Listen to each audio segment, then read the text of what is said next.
புதுவை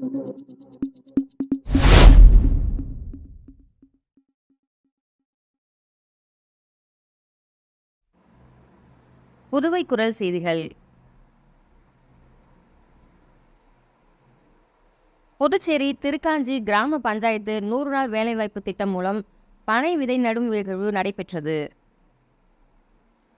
புதுச்சேரி திருக்காஞ்சி ஏரி தாங்கல் பகுதியில் 100 நாள் வேலைவாய்ப்பு திட்ட மகளிர் துணையுடன் பூர்ணாங்குப்பம் தனசுந்தராமல் சாரிட்டபிள் சொசைட்டி மண்வாச இளைஞர் நற்பணி மன்றம் இணைந்து பனை விதை நடவு நிகழ்வு நடைபெற்றது.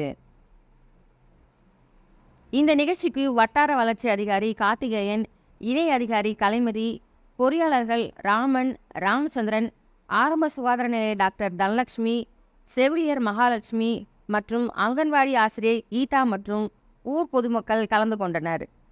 இந்த நிகழ்ச்சிக்கான ஏற்பாடுகளை கிராம நல ஊழியர் ராஜ்குமார் செய்தார் மற்றும் தனசுந்தராமல் சாரிட்டபிள் சொசைட்டி தன்னார்வலர் கோபிநாத், அபிமன்யு, மண்வாசம் இளைஞரணி மன்றம் தலைவர் ஆறுமுகம், செயலர் லிங்கேஸ்வரன், அரவிந்த்குமார் மற்றும் நித்தீஷ், கமலக்கண்ணன் உட்பட பலர் கலந்து கொண்டனர்.